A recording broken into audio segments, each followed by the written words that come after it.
नमस्कार, मैं हूं सौरभ चंद्र केसरी और अपने YouTube चैनल में आपका स्वागत करता हूं।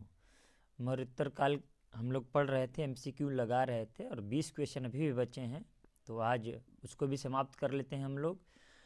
तो पहला ही प्रश्न है, प्राचीन काल के भारत पर आक्रमणों के संबंध में कौन सा कालक्रम सही है? तो सबसे पहले भारत पर हिंद यवनों ने अर्थात यूनानियों ने आक्रमण किया, फिर शक ने, फिर कुषाण ने। तो ऑप्शन ए बिल्कुल सही जवाब है। नेक्स्ट प्रश्न है, भारत में प्रथम बार सैनिक शासन व्यवहार में लाया गया, ग्रीकों के द्वारा, शकों के द्वारा, पर्थियनों के द्वारा, मुगलों के द्वारा। तो ग्रीकों मतलब वही यूनानियों के द्वारा। ग्रीक को हिंदी में यूनानी हम लोग बोलते हैं, ठीक है ना। तो यूनानियों के द्वारा ही प्रथम बार सैनिक शासन लाया गया, अर्थात जब सिकंदर आया था तो जो क्षेत्र जीतता था वह जीत करके अपने सैनिकों को दे देता था। सैनिकों का मतलब सेनापति के अंतर्गत वह रहता था, सेनापति को दे देता था। सही जवाब है ऑप्शन ए। नेक्स्ट प्रश्न है, ईसा पूर्व दूसरी सदी के प्रारंभ में उत्तरी अफगानिस्तान में स्थापित भारत यूनानी राज्य था। देखिए, अफगानिस्तान की बात करेगा तो यूनानी की बात करें, इसी यूनानी को हम लोग बोले थे बैक्टीरिया। क्या बोलते हैं? बैक्टीरिया। तो बैक्टीरिया ही आंसर होगा। अब देखते हैं, बिल्कुल सही जवाब। बढ़ते हैं नेक्स्ट प्रश्न की ओर। देखिए, जो क्वेश्चन नया लगे, थियरी से अलग लगे, उसको तुरंत राइट डाउन करिएगा। शॉर्ट नोट बनाने का यही तरीका है। नेक्स्ट प्रश्न है, चार धातुओं सोना, चांदी, तांबा और सीसा के सम्मिश्रण से बनने वाले सिक्के को क्या कहा जाता था? तो निश्चित रूप से करसापड़ कहा जाता था, हम लोग पढ़ चुके हैं, ठीक है। देखिए, निष्क सोने के सिक्के को कहा जाता था और करसापड़ चांदी, तांबा, सीसा, ये सभी सिक्के किस चीज़ के कहलाते थे? करसापड़ कहलाते थे। और मिश्रण है तो भी क्या है? करसापड़ है। तो सही आंसर होगा करसापड़। आपको याद रखना है, ठीक है ना। यह भी याद रखना है कि प्राचीन भारतीय सिक्का जितने थे, तो आपको बौद्ध धर्म के ग्रंथ में, जातक में, या फिर पाणिनि के व्याकरण में, चाणक्य के अर्थशास्त्र में जितने भी रजत मतलब आपके ये चांदी वाले सिक्के हैं और ताम्र के सिक्के हैं, इनको करसापड़ कहा जाता था। तो नेक्स्ट प्रश्न की ओर बढ़ते हैं। सर्वप्रथम रोम के साथ किन लोगों का व्यापार आरंभ हुआ? देखिए, हालांकि ये थियरी मैंने नहीं पढ़ाई है आप लोगों को। ये रोम इटली की राजधानी है। आपको याद रखना है कि इटली की राजधानी रोम, ये यूरोप में है। तो यूरोप के साथ साउथ इंडिया ने शुरू किया था। किसने शुरू किया था? साउथ इंडिया ने, मतलब तमिल और चेरों ने। अभी तो हम लोग चेर, चोल, पांडे नहीं पढ़े हैं और ना ही संगम काल पढ़ा है कि तमिलनाडु का इतिहास आपको पढ़ाऊँ। तो जैसे ही हम लोग गुप्त वंश पढ़ लेंगे, अभी गुप्त पीरियड चल रहा है, तो हम लोग चेर, चोर, पांड और तमिलनाडु का संगम काल भी पढ़ लेंगे। तो सही आंसर है ये आपका तमिलों एवं चेरों। आप राइट डाउन कर लीजिएगा कॉपी में। नेक्स्ट प्रश्न है, मौर्योत्तरकालीन प्रमुख बंदरगाहों में कौन असत्य है? देखिए, यहाँ पर ये भी आपको मैंने नहीं पढ़ा है, मैं मानता हूँ, लेकिन ये प्रश्न देखिए यूपी PCS 2005 में है, तो इतना डीप में नहीं जाते हैं हम लोग, लेकिन याद रखिएगा यहाँ पर कोचीन असत्य है, ठीक है ना। बारवैरिकलम था, फिर उसके बाद में बैरीगाजा भड़ौच में था, अरिकामेडू ये प्रमुख बंदरगाह में था। परंतु मौर्योत्तरकालीन में आप देखेंगे कि ये पूरा जब भारत है, ये अगर हम लोग ये पूरा अखंड भारत ऐसे कर ले तो इनका शासनकाल यहीं तक था। मतलब ये केरल वाला पार्ट करना, उसके बाद में तमिलनाडु वाला पार्ट जो है, इतना ये बचा हुआ था, ये चेर चोर पांड्य में था। और कोचीन कहाँ है? केरल में है ना।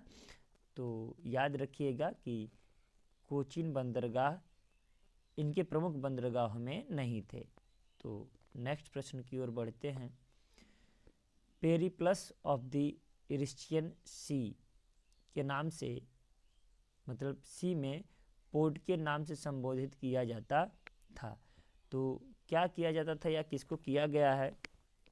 चलिए टिक लगाते हैं, गलत जवाब हो गया हमारा। मतलब आपको याद रखिएगा ये क्या है, अरिकामेड। देखिए यकीनन ये प्रश्न मुझे भी नहीं आ रहे थे, इसलिए गलत हो गए हैं। इसमें बहुत बड़ाई वाली बात नहीं है, इसको राइट डाउन कर लीजिए। क्या है, पेरिप्लस ऑफ द इरिस्टियन सी में पोर्टके नाम से संबोधित था, तो अरिकामेड को पोर्टके कहा जाता था। क्लियर है, ये कोई ज़रूरी नहीं कि सारे के सारे प्रश्न मुझे आए, मैं टीचर हूँ तो यह प्रश्न मुझे भी नया लगा। अब आप इसको राइट डाउन कर लीजिएगा, ज़रूरत पड़ने पर मैं आपके नोट्स देख लूँगा और हमें भी याद रहेगा आज के बाद, ठीक है ना। अरिकामेड को क्या बोला जाता था, पोर्टके, लेकिन कहाँ, पेरिप्लस ऑफ द इरिस्टियन सी में, ठीक है। तो नेक्स्ट प्रश्न की ओर बढ़ते हैं हम लोग।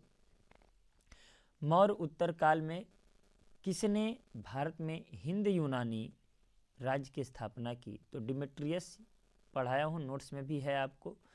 हिंद यूनानी डिमेट्रियस था, 2 पार्ट थे, हम लोग पढ़ चुके हैं। यही डिमेट्रियस का भाई सेनापति रहता है मिनांडर, जिसको हम लोग हिंदी में मिलिंद बोलते हैं, और उसका मिलिंद पन्हों में उल्लेख है। नागसेन बौद्ध धर्म के अनुयायी रहते हैं, उन्हीं से उनका संवाद होता है मिलिंद पन्हों में मिनांडर का, ठीक है। तो डिमेट्रियस सही जवाब होगा, और मुझे उम्मीद है कि ये आप लोगों से भी गलत नहीं हुआ होगा। नेक्स्ट प्रश्न है, निम्नलिखित में से किसने अपने जीवन के उत्तरार्ध में अपने पुत्रों के हाथ राज सत्ता सौंपकर बौद्ध भिक्षु बन गया? तो मिनांडर, अभी पढ़े ही थे, तो मिनांडर ही क्या था, नागसेन के संपर्क में आता है और बौद्ध धर्म को अपना लेता है। मिलिंद पन्हों में इसके बारे में उल्लेख है, तो मिनांडर सही जवाब है। आपको याद रखना है कि सत्ता अपने पुत्र को सौंपकर बौद्ध भिक्षुक बना था। क्लियर है, बढ़ते हैं। ये तो सत्ता नहीं चेंज किया था कनिष्क ने, ठीक है ना। डिमेट्रियस बौद्ध धर्म का अनुयायी नहीं था, कन्फ्यूशियस बौद्ध धर्म का अनुयायी नहीं था। तो आपको याद रखना है मिनांडर सही जवाब। नेक्स्ट प्रश्न है, कुषाणों का संबंध था, तो मैं पढ़ा चुका हूँ, चीन के यूची जाति से, ठीक है ना। चीन के यूची जाति से कुषाणों का संबंध था, तो सही आंसर सी होगा। अब देखिए एक क्वेश्चन मेरा गलत था, अंतिम सीरीज चल रहा है ये। नेक्स्ट प्रश्न है कि निम्नलिखित में से कनिष्क के बौद्ध होने के लिए उत्तरदायी कौन था? तो बुद्ध चरित्र के लेखक अश्वघोष, ठीक है ना। याद रहे चौथी बौद्ध संगीत की कनिष्क के ही शासनकाल में हुआ, जिसके अध्यक्ष वसुमित्र थे। तो सही जवाब यहाँ पर अश्वघोष होगा, याद रखिएगा। नेक्स्ट प्रश्न है, ये सुमेलित करना है सूची 1 को सूची 2 से। इंडो ग्रीक को क्या कहा जाता था? हिंद यवन। मतलब ए का पहला तो दिख गया, शक को सिथियन, पार्थव को पहलव। ये तो 1 2 3 ही दिख रहा है, तो ए का ए, बी का 2 और सी का 3, पहला ही ऑप्शन सही है। उम्मीद करता हूँ ये प्रश्न आपको समझ में आए होंगे, ठीक है ना, क्योंकि पढ़ चुके हैं हम लोग। नेक्स्ट प्रश्न है, अब देखिए राजधानियों से संबंधित है। शुंग काल, चेदी वंश, सातवाहन वंश, कुषाण वंश। कुछ नहीं अगर आपको याद होगा तो मुझे उम्मीद है कि सातवाहन का आपको याद ही होगा, प्रतिष्ठान पैठन, सी का 3, और कुषाण का भी हमने याद ही कराया था, पुरुषपुर या पेशावर, ठीक है ना। चेदी कलिंग का था और शुंग का विदिशा था। देखिए इसमें भी 1 2 3 4 आ रहा है, 1 2 3 4, तो कहाँ दिख रहा है भाई 1 2 3 4? ए का ए, बी का 2, सी का 3। तो आपको याद रखना है शुंग का विदिशा था, चेदी वंश कलिंग था, ठीक है ना। नेक्स्ट प्रश्न की ओर बढ़ते हैं। रोमन साम्राज्य के अनुसरण पर किस वंश के शासकों ने कैसर या सीजर की उपाधि धारण की? तो यहाँ पर सही जवाब होगा कुषाण। कुषाणों ने केसर या सीजर की उपाधि धारण की थी, ठीक है ना। तो आपको याद रखना है, ये नोट कर लीजिएगा, क्योंकि ये मैंने आपके कॉपी में लिखवाया नहीं है, थियरी पार्ट में पढ़ाया नहीं है। तो आपका सही जवाब है कुषाण। उम्मीद करता हूँ आप लिख लिए होंगे कि कुषाणों ने कैसर या सीजर की उपाधि धारण की थी। नेक्स्ट प्रश्न है, निम्नलिखित में से किसका निर्माण शुंग काल में हुआ? शुंग काल में किसका निर्माण हुआ भाई? तो भरहुत स्तूप का निर्माण हुआ था। याद रखिएगा ये शुंग काल पुष्यमित्र शुंग ने ही इसकी स्थापना की थी, और हम बात करते हैं कि यह इतना खतरनाक था, बौद्धों का इतना बड़ा दुश्मन था कि ऐसा माना जाता है कि अशोक के द्वारा बनवाए गए 84,000 बौद्ध स्तूप का विनाश कर दिया था, परंतु कुछ स्तूपों का इसने निर्माण या पुनर्निर्माण करवाया था या दुगना करवाया था। तो उसमें से भरहुत स्तूप है, सांची की स्तूप की वेदिका है, इसको दुगना कराया था, और भाजा स्तूप है, ये तो तीनों ये निर्माण कराया था। तो उपरोक्त सही सभी हम लिख सकते हैं, उपरोक्त सभी। तो ये मैं लिखवाया हूँ आपके नोट्स में, अगर नया लगे तो लिखिएगा, नहीं तो मुझे उम्मीद है आपके नोट्स में है, मुझे याद है अभी तक। नेक्स्ट प्रश्न है, सातवाहन नरेश राजा हाल के समकालीन गुणाढ्य ने किस प्राकृत ग्रंथ की रचना की? देखिए इन्हीं का नाम मुझे नहीं याद आ रहा था, सर्ववर्मन और गुणाढ्य ना। तो हमने कहा था ना कि राजा हाल के दरबार में दो विद्वान थे, एक तो गुणाढ्य हो गया, एक सर्ववर्मन थे, ठीक है ना। सर्ववर्मन ने ही तंत्रांक लिखा था और गुणाढ्य ने बृहत कथा लिखा था। इसी बृहत कथा से प्रभावित होकर के आचार्य विष्णु शर्मा ने बाद में पंचतंत्र की कथा लिखी, जो कि पूरे विश्व में सबसे ज़्यादा अनुवादित पुस्तक है या ग्रंथ है। 52 भाषाओं में लगभग अनुवाद हुआ है पंचतंत्र की कथा का। आप जो कछुआ खरगोश का कहानी सुनते हैं, लोमड़ी का कहानी सुनते हैं, लोमड़ी और मुर्गे का, लगभग ये सब जितनी कहानियाँ सुनते हैं, एक राजा के 3 पुत्र जो आम की गुठली खाते थे और उसका गुद्दा वाला पार्ट फेंक देते थे, तो ये सारी कहानियाँ पंचतंत्र की कथा में ही है। तो इसका सही जवाब है बृहत कथा। याद रहे, गाथा सप्तशती राजा हाल ने लिखा था, ये खुद विद्वान थे। नेक्स्ट प्रश्न की ओर बढ़ते हैं। कथनों पर विचार करने की बात कही जा रही है, कह रहे सातवाहन शासकों बौद्धों पर अत्याचार करते थे। ये तो बिल्कुल गलत बात है भाई, ये बौद्धों पर अत्याचार नहीं करते थे। पुष्यमित्र शुंग बौद्धों को संरक्षण देते। देखिए अत्याचार तो ये करता था, 84,000 बौद्ध स्तूप को खत्म कर दिया था। बोध गया में शशांक ने बोधि वृक्ष को काट दिया था। ये देखिए बिल्कुल सही जवाब है, और ये लिख लीजिएगा नोट बना के, मैंने नहीं पढ़ाया है, ये मोस्ट इम्पॉर्टेंट है, परीक्षा में कई बार पूछा गया है, ठीक है। तो बोध गया में जो बोधि वृक्ष है जिसके नीचे भगवान बुद्ध को ज्ञान की प्राप्ति हुई थी, उसी बोधि वृक्ष को शशांक ने कटवा दिया था। इसका प्रयास था कि उसे जड़ से उखाड़ दिया जाए, लेकिन वह ऐसा नहीं कर सका। यहाँ तक कि जब उसको कटवा देता है तो उसके जड़ों में आग लगवा देता है कि यह वृक्ष ना रहे, परंतु पूरी तरीके से नहीं जलता है, और वो कुछ वर्षों के बाद फिर से उसकी तृतीय पीढ़ी की वृक्ष उग जाती है, और लगभग 1250 सालों तक वह वृक्ष रहती है। 1230 सालों तक मानकर चले, तो 1250 हमने कह दिया।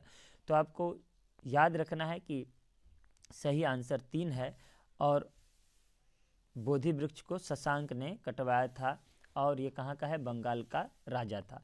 आपको राइट डाउन कर लेना है। नेक्स्ट प्रश्न की ओर बढ़ते हैं। निम्नलिखित में से किस अभिलेख से चंद्रगुप्त मौर्य और अशोक दोनों का उल्लेख मिलता है? तो हम लोग पढ़े थे जूनागढ़ अभिलेख, इसमें 2 नहीं 4 के बारे में उल्लेख मिलता है। इसमें चंद्रगुप्त मौर्य का, अशोक का, रुद्रदामन का और स्कंदगुप्त का। तो रुद्रदामन के जूनागढ़ अभिलेख यहाँ पर दिख रहा है, रुद्रदामन। यहाँ पर स्कंदगुप्त का जूनागढ़ अभिलेख दिख रहा है ना, तो इसी जूनागढ़ अभिलेख में स्कंदगुप्त का वर्णन मिलता है। तो सही जवाब है बी। नेक्स्ट प्रश्न की ओर बढ़ते हैं। प्राचीन भारत में निम्नलिखित में से किस एक ने नियमित रूप से सोने के सिक्के चलाए? नियमित रूप से तो कुशाणों ने ही चलाए भाई, शुद्ध सोने के सिक्के चलाए।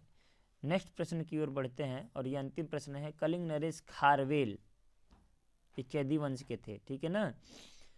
देखिए इसमें दिया है वंश ही पूछ रहा है, तो चेदी वंश सही जवाब होगा, ठीक है। तो ये अंतिम प्रश्न था।